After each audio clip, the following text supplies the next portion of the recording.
आज संध्याकाळच्या प्रार्थना मननामध्ये एसे चर्चा वतीने आपलं तारणाऱ्या प्रभू येशू ख्रिस्तामध्ये मी आपलं सर्वांचं मनपूर्वक स्वागत करतो.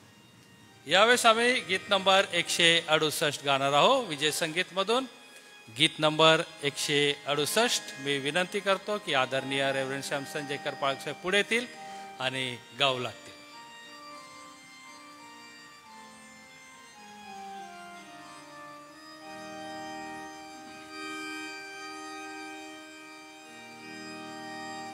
ख्रिस्ताने केली प्रीती महान, दिले तुला इतके मोठे दान, की त्याची सेवा तू करावी. प्रेराया वचन रूपी बी, जा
आजच्या संध्याकाळी पुन्हा मी आपलं स्वागत करतो आणि प्रभूचं धन्यवाद करतो. आजच्या वचनाची सेवा आदरणीय रेव्हरंड अनुप पाळक करतील आणि आपण त्यांच्या सवेत देवाच्या वचनामध्ये अधिक आणि अधिक जाऊ. त्याच्या अगोदर मी विनंती करतो की आदरणीय रेव्हरंड LP पाळक साहेब पुढे येतील आणि प्रार्थना करतील आणि त्याच्यानंतर आम्ही रेव्हरंड अनुप पाळक यांचं मनापासून स्वागत करतो.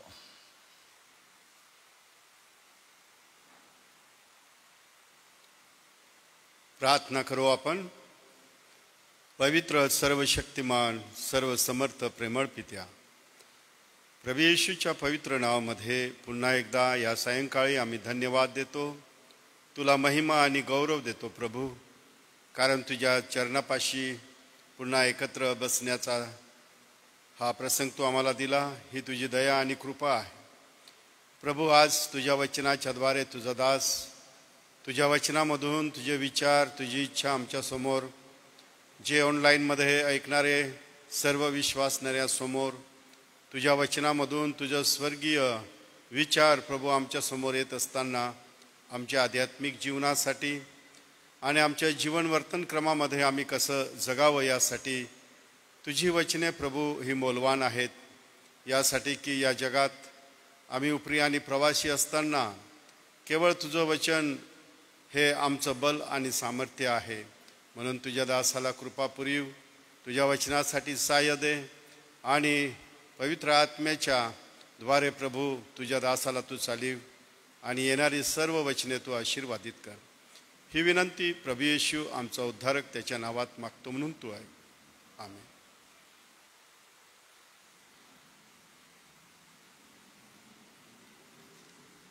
पुन्हा एक बार परमेश्वराला धन्यवाद असो. एका नवीन सप्ताहाची सुरुवात झालेली आहे आणि आजच्या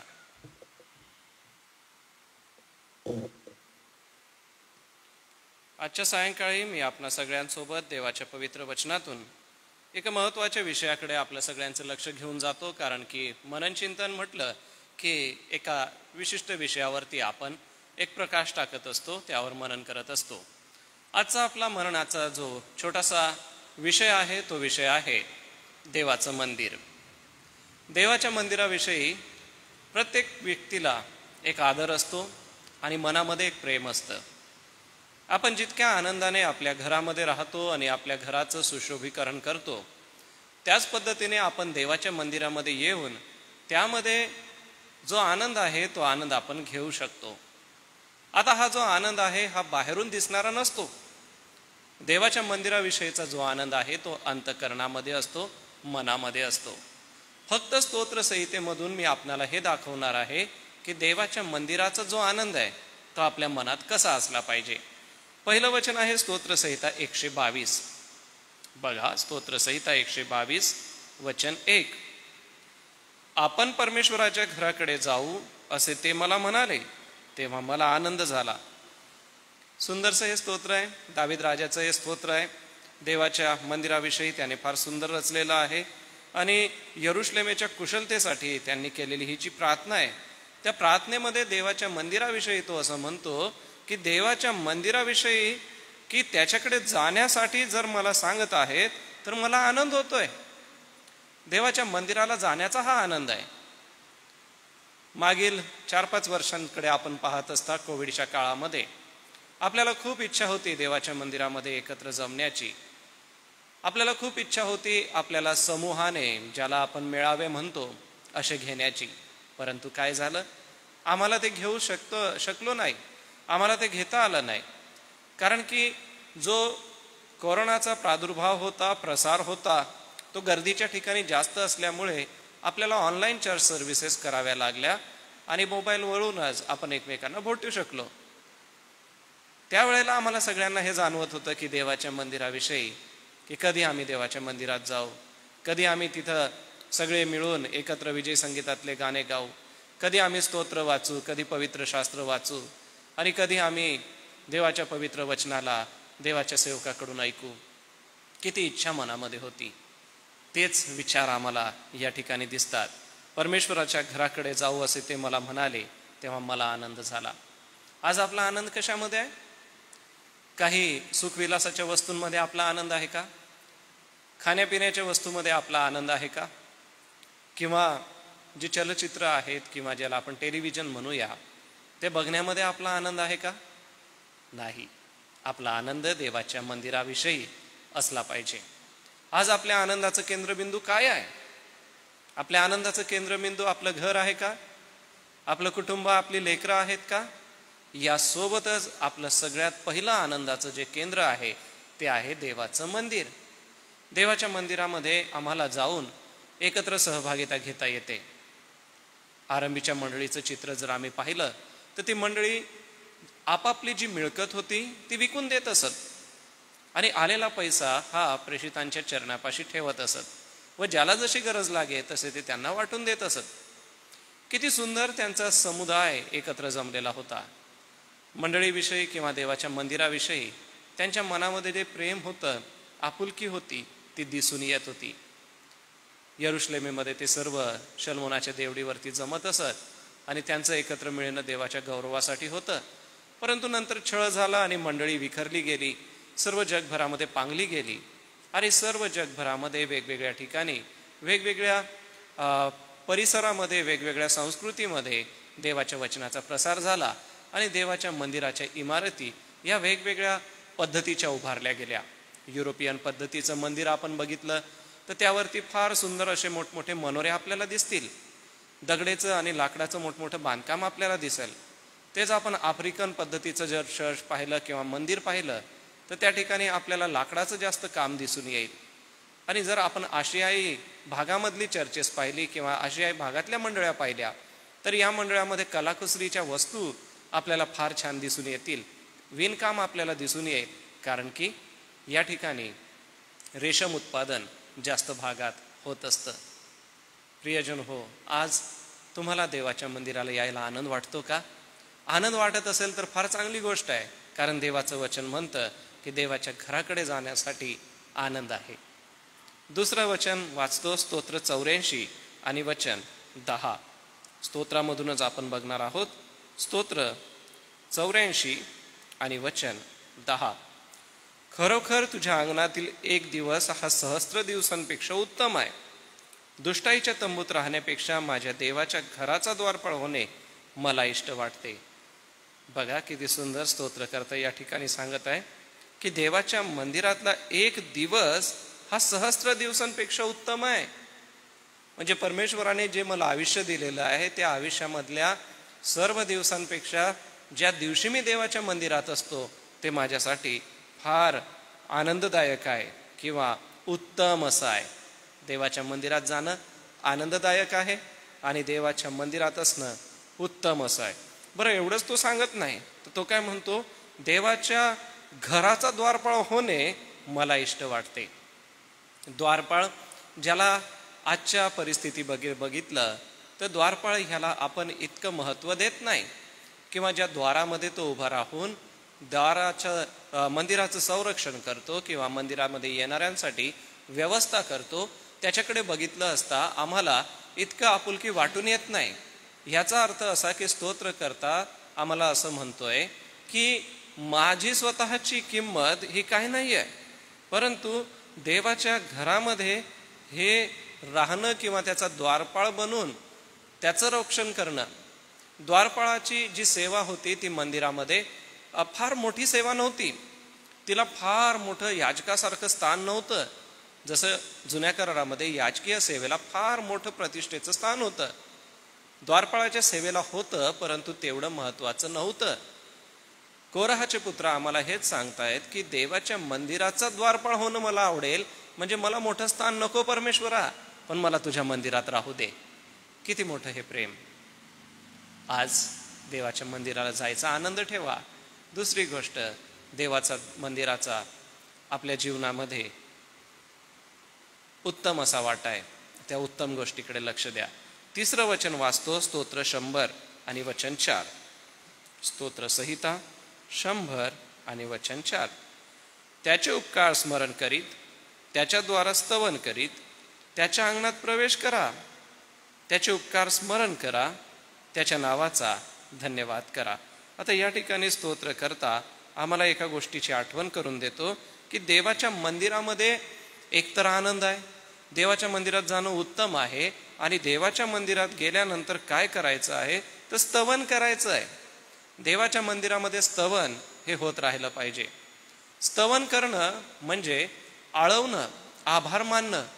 देवाच्या मंदिरामध्ये ज्या वेळेला आपण येता त्यावेळेला दुसरं काहीही करू नका, एक मात्र करा. आल्यानंतर आपल्या जागेवर बसून सर्वात प्रथम डोळे झाका. प्रार्थना करत असताना पहिला विषय देवाचं स्तवन करा. प्रभू तू चांगला आहे, देवापा तू आजचा दिवस मला दाखवला, आणि परमेश्वरा, ही संधी तू मला दिली म्हणून मी तुझं स्तवन करतो, तुझा आभार मानतो. तू राजांचा राजा, प्रभूंचा प्रभू, तो सेनांचा यहोवा, आमचा दयाळू परमेश्वर, असं म्हणून त्याला हाक मारा. आणि असं म्हणून ज्या वेळेला त्याला तुम्ही हाक मारता त्यावेळेला तुम्ही त्याचं स्तवन करता. सोबतच स्तवन करत असताना आम्ही अंगणातून प्रवेश करूया. परमेश्वराच्या अंगणात आपल्याला प्रवेश करायचा आहे. त्यावेळेला जे जुन्या करारामध्ये आपण मंदिर किंवा ज्यामध्ये परमेश्वर दर्शन देत असे, दर्शन मंडप, त्या मंडपाचं जे चित्र होतं ते परमपवित्र स्थान, पवित्र स्थान, अंगण आणि बाहेरील अंगण अशा पद्धतीचं ते होतं. तर बाहेरील अंगणामध्ये जरी आपल्याला जाता आलं म्हणजे बघा, देवाच्या मंदिरात असण्याचा हा खरा आनंद आहे की त्याचं मंदिरामध्ये नुसतं अंगणात जरी उभं राहायला मिळालं तरी आम्ही स्वतःला धन्य समजू. किती मोठा हा आनंद. आपण ह्या जगामध्ये खूप साऱ्या इमारती बघतो आणि ह्या इमारतींच्या समोर खूप वेळेला उभं राहून आपण फोटो काढतो, यासाठी की आमच्या मित्र परिवाराला हे समजावं की नक्की मी तिथं गेलो होतो आणि मी तिथं गेले होते, म्हणूनच हा माझा फोटो तिथला साक्ष देणार आहे की मी खरंच त्या ठिकाणी होतो. आम्हाला त्या मंदिराच्या सोबत उभं राहून फोटो काढून किती आनंद वाटेल नाही का, की हो मी देवाच्या मंदिरात स्तवन करत आहे. मी अंगणामध्ये उभं राहून फोटो काढला तरी पण मला आनंद वाटतो. सोबतच पुढं असं म्हटलंय की त्याचे उपकार स्मरण करा. देवाच्या मंदिरात जाता त्यावेळेला नुसतं परमेश्वराचं उपकार स्मरण करा.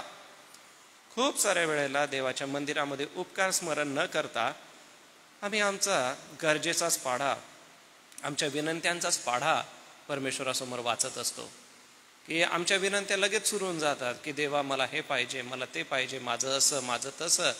कधीतरी ह्या गोष्टी बाजूला ठेवा, हे विषय न घेता फक्त देवाचं उपकार स्मरण करा की प्रभू मी तुला उपकार मानतो, क्षमा करा, मी उपकार मानतो की मी आज तुझ्या मंदिरी आहे.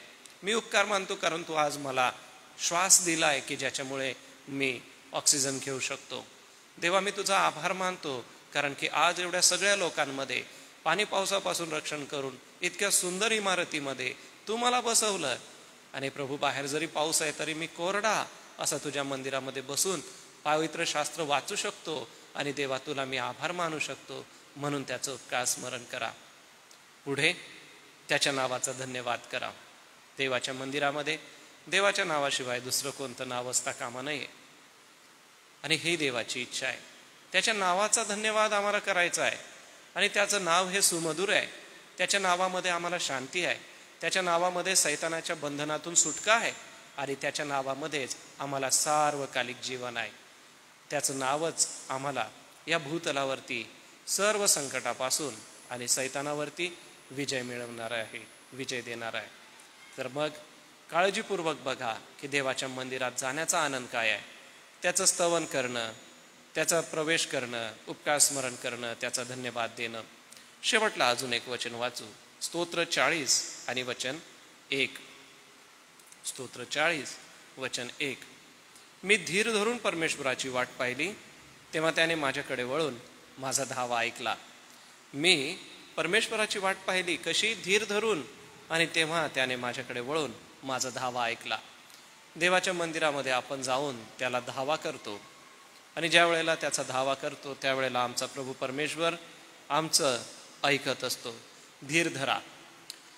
कधी कधी आम्ही देवाच्या मंदिरात येतो आणि आमच्या इच्छेप्रमाणे मागितलेल्या विनंत्या आम्हाला मिळत नाही, केलेल्या प्रार्थनेची उत्तरं आम्हाला मिळत नाही आणि मग आम्ही खूप निराश होऊन जातो.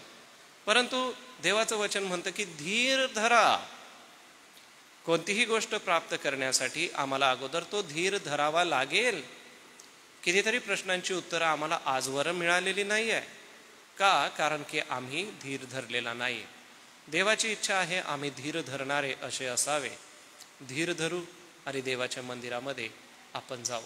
बघा, देवाच्या मंदिराचं द्वारपाळ होणं कोरहाचे पुत्र म्हणतात आम्हाला आवडेल. दावीद राजा म्हणतो की मला देवाच्या मंदिरात जाणं आनंददायक आहे. मला सहस्त्र दिवसांपेक्षा देवाच्या मंदिरातला एक दिवस फार आवडीचा असा आहे. मग आज देवाच्या मंदिराविषयी आपलं काय मत आहे? देवाच्या मंदिराविषयी आज आपल्या मनात एक नवी प्रेरणा ह्या पवित्र वचनांनी घातलेली आहे. तर देवाच्या मंदिराचा आवेश आपल्या मनामध्ये ठेवा आणि त्याच्या मंदिरामध्ये सदैव उपकार स्तुती आभार आणि त्याची प्रार्थना करण्यासाठी सदैव आपण उपस्थित राहू. आपण आपल्या ठिकाणी प्रार्थना करू शकतो. जेथे 2 किंवा 3 आहेत त्यांच्यामध्ये आमचा प्रभू परमेश्वर पिता उपस्थित आहे.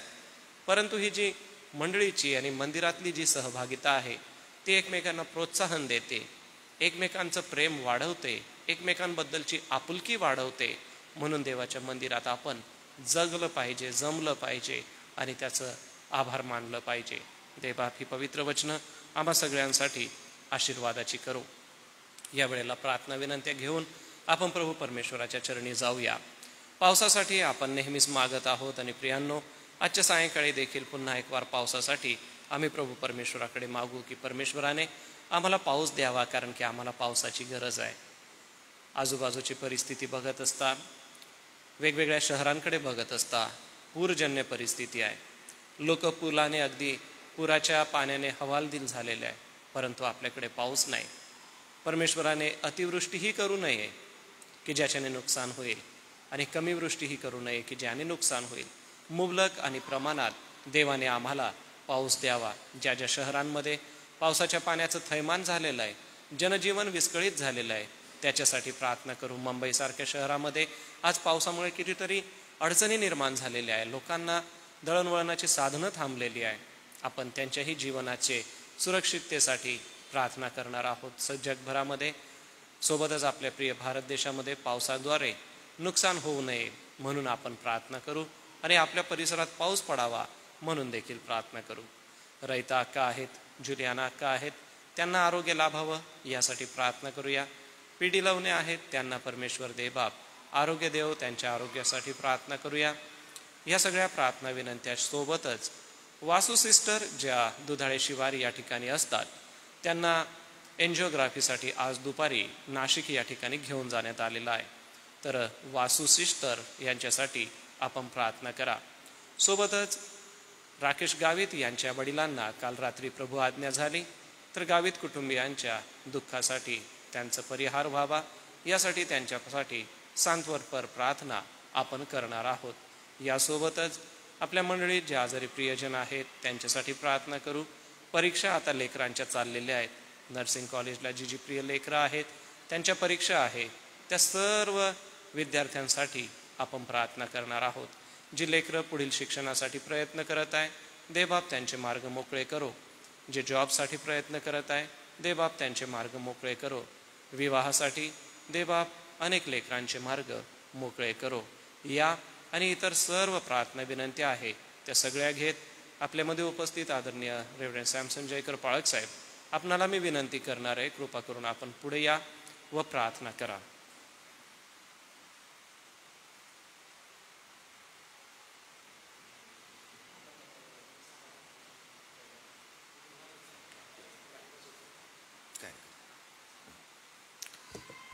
प्रार्थना करू. आमच्या थोरण कृपाळू परमेश्वर देवबापा, पुन्हा एक वाराच्या या सायंकाळच्या समयाबद्दल आम्ही तुला धन्यवाद देतो. तुझी स्तुती करतो, कारण तू चांगला आहे आणि तुझी दया सनातन अशी आहे. तुझ्या पवित्र वचनांच्या द्वारे थोडा वेळ तुझ्या दासाच्या द्वारे पवित्र मंदिराबद्दल असणारं तुझं वचन देवबापा आज आम्हा सर्वांच्या कानी तू आणलेलं आहेस. जे आज आम्ही या मंदिरामध्ये हजर आहोत तुझे दास आणि या सायंकाळी या ऑनलाईन सभेमध्ये सहभागी होणाऱ्या आमचे सर्व प्रिय विश्वासणारे मंडळी, या प्रत्येकाच्या कानावर देवबापा तुझं वचन आज गेलेलं आहे. आणि म्हणून आम्ही आजच्या या वचनांबद्दल मनापासून आभार मानतो. आम्ही तुला धन्यवाद देतो, कारण मंडळीसाठी तू खास व्यवस्था केलेली आहे की मंडळीनं एकत्र सहभागितेमध्ये देऊन तुझी स्तुती आराधना करण्यासाठी एक स्थळ, एक स्थान म्हणून देवबापा तू आम्हाला ही इमारत तू उपलब्ध करून दिलेली आहे. याबद्दल आम्ही उपकार मानतो. आम्ही तुला धन्यवाद देतो. इस्रायल लोकांच्या जीवनामध्ये मंदिराचं महत्त्व होतं, दाविदाच्या जीवनामध्ये होतं, कोरह पुत्रांच्या जीवनामध्ये तुझ्या मंदिराबद्दल आवेश होता, जोश होता. या सर्वांचं सार एकच की आमच्या मानवी जीवनाकडून कसंही करून आम्ही वारंवार तुझ्या पवित्र मंदिरामध्ये यावं, तुझी स्तुती आराधना करावी आणि प्रभुदेव बापा त्याकडून तुझं गौरव आम्ही नेहमी करावं. आणि म्हणून देव बापा आजच्या पवित्र वचनांबद्दल आभार मानतो. आम्ही तुला धन्यवाद देतो. मंदिरामध्ये आम्ही येत असताना, मंदिरामध्ये आमची उपस्थित असताना पुष्कळदा तू आमची क्षमा कर. आमचे विचार, आमचे देवबापा सर्व प्रकारचं वागणूक पुष्कळदा तुला न आवडणारे असतात. आणि म्हणून उपदेशक आपल्या 5व्या अध्यायामध्ये म्हणतो की जेव्हा तू मंदिरामध्ये पाऊल टाकतो तेव्हा तू सांभाळून पाऊल टाक. होय देवबापा, याची जाणीव या दिवसामध्ये आम्हा प्रत्येकाला येऊ दे. जसा तो परोशी आणि तो जकातदार मंदिरामध्ये प्रार्थना करावयास गेले, दोघांच्या विचारांमध्ये भिन्नता होती. आणि देवबापा त्यापैकी तू त्या जकातदाराला, ज्याने आपल्या पापांबद्दल क्षमा मागितली, दया मागितली तुझ्याकडे, त्याला तू देवबापा धार्मिकतेचा आशीर्वाद दिला. आणि देवबापा आमची सुद्धा हीच प्रार्थना आहे, ज्या ज्या वेळेला आम्ही तुझ्यासमोर येतो, आम्ही आमचं अंतःकरण, आमचं देवबापा हृदय तुझ्यापुढे आम्ही उघडे करावीत. आणि आम्ही आमच्या पापांबद्दल पश्चाताप तुझ्याकडे दयेची याचना करावी.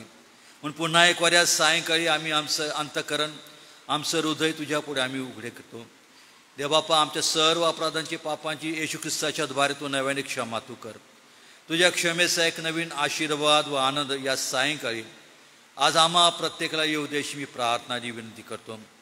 आणि येणाऱ्या दिवसामध्ये याच प्रकारे तुझ्या मंदिराप्रती असणारं जे काही कर्तव्य आहे, जी काही जबाबदारी आहे, त्याची जाणीव ठेवून दे बापा.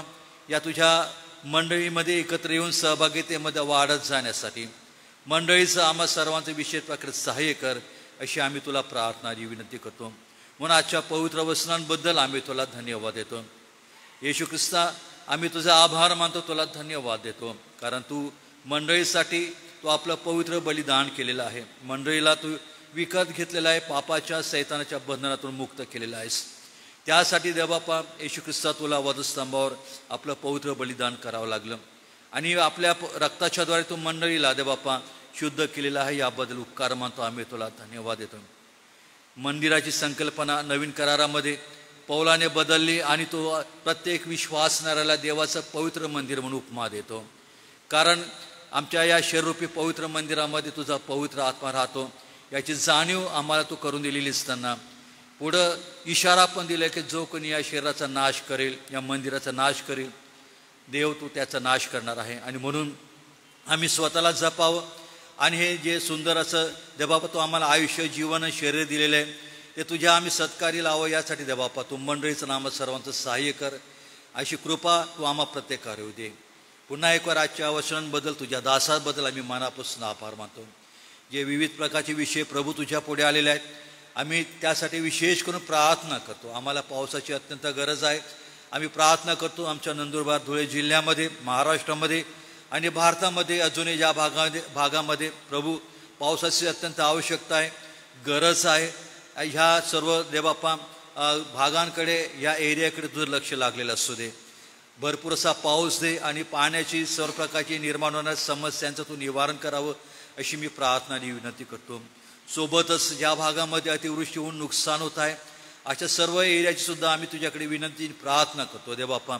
कारण निसर्गावर तुझा अधिकार आहे आणि म्हणून हा निसर्ग तू निर्माण केलेला आहे. आणि म्हणून आम्ही प्रार्थना आणि विनंती करतो प्रभू देवबापा, या अतिवृष्टीमुळे ज्या ज्या भागामध्ये नुकसान झालेलं आहे, मुंबई आहे, आसाम आहे आणि इतर अनेक ठिकाणी देवबापा, उत्तर प्रदेश आहे, या संपूर्ण भागामध्ये देवबापा जी परिस्थिती निर्माण झालेली आहे त्याचं तू निवारण कर.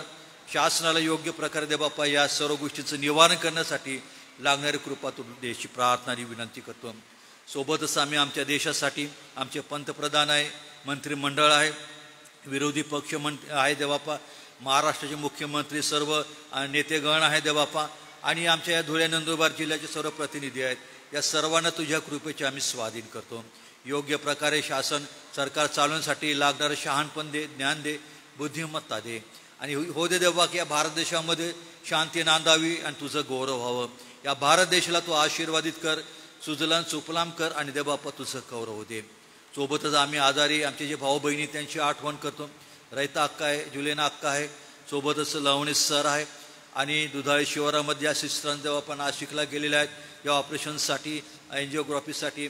ज्या भावाच्या परिवारामध्ये देवबापा निधन झालेलं आहे आणि असे इतर जे आमचे प्रिय भाऊ बहिणी देवबापा लेकरं आहेत, या दिवसांमध्ये बिछाण्यावर आहेत, आजारी आहेत, अशा सर्वांची आम्ही आठवण करतो. शारोनला, लता काय त्यांचं या ऑपरेशन झालेलं आहे, अशा सर्व प्रियजनांना दे बाप्पा लागणारे कृपा तू दे, आरोग्य दे, त्यांचं सांत्वन आणि समाधान कर, कारण तू रोगमुक्तीदाता परमेश्वर यावे राफा या नावाने आज तुला आम्ही विनंती करतो, प्रार्थना करतो. प्रभू या प्रत्येकाला आपल्या गरजेनुसार स्पर्श कर, उत्तम असं आरोग्य दे आणि दे बाप्पा त्यांना तू तुझं गौरव दे त्यांच्या जीवनाकडून, अशी प्रार्थना आणि विनंती करतो. सोबतच आम्ही संस्थेच्या सर्व कार्याबद्दल आम्ही तुझ्या मनापासून आभार मानतो, तुला धन्यवाद देतो.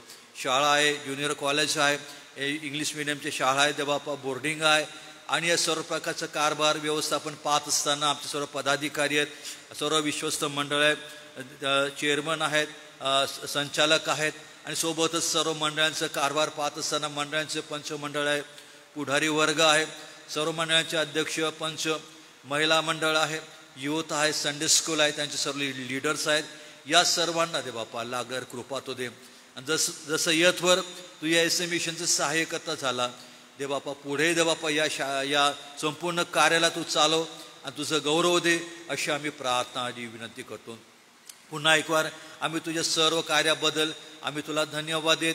या सायंकाळची वेळ आणि आमचं जीवन तुझ्या पवित्र हातामध्ये सोपवून देतो. प्रभू तुझा आशीर्वाद, तुझा आनंद आम्हा प्रत्येकाच्या जीवनामध्ये येऊ दे. मान, महिमा, सन्मान या सायंकाळी आम्ही तुला अर्पण करतो. येशूच्या नावाने प्रार्थना केली म्हणून तो ऐक. आमेन.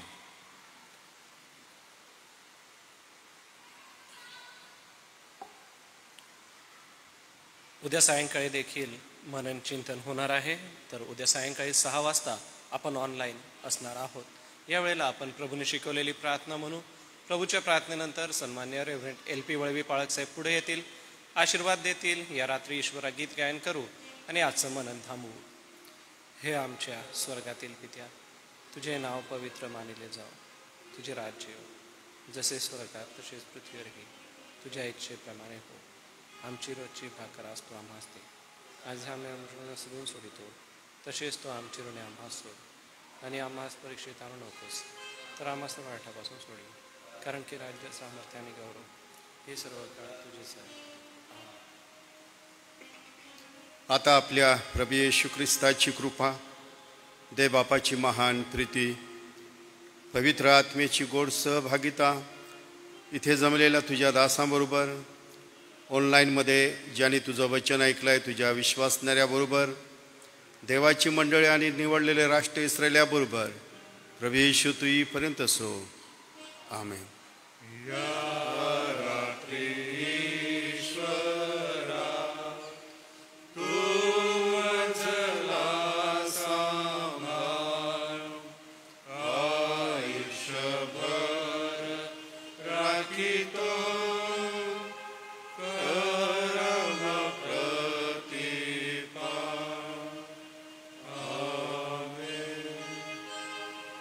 सर्वांना सलाम.